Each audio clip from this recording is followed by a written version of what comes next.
CBS는 지난주 한국교회에서 이단으로 규정한 기쁜 소식 선교회 박옥수 씨를 상대로 승소했다는 소식을 전했는데요. 법원의 판결문에는 박옥수 씨가 신도들에게 특정 식품을 암과 에이즈 치료에 효과가 있는 것처럼 과장해서 홍보했다는 CBS의 보도가 공공의 목적에 부합하다고 판시했습니다. 판결문의 내용을 송주열 기자가 전합니다.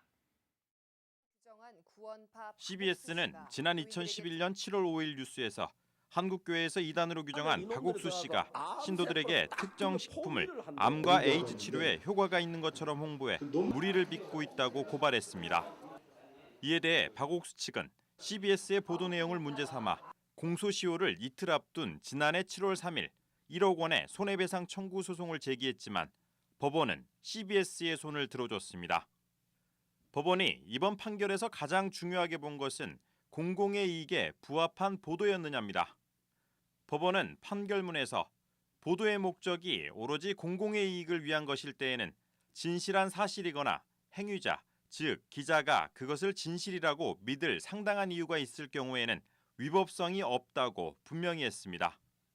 또 세부적인 내용에 있어 진실과 약간 차이가 나거나 다소 과장된 표현이 있더라도 무방하다는 지난 2007년 대법원의 판결을 재확인했습니다.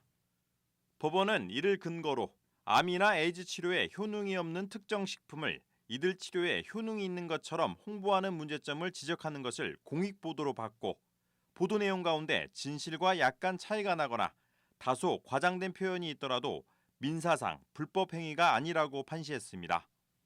법원의 이러한 판단은 이단 사이비단체와 관련한 비판 보도에 적지 않은 영향을 미칠 것으로 보입니다.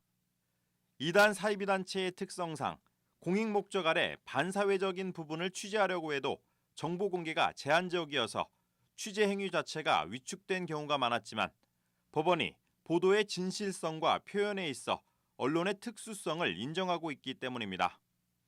한편 이번 소송의 당사자였던 박옥수 씨는 지난해 말 252억 원대의 주식 사기 혐의 등으로 검찰에서 불구속 기소돼 재판이 진행 중에 있습니다. CBS 뉴스 송별입니다.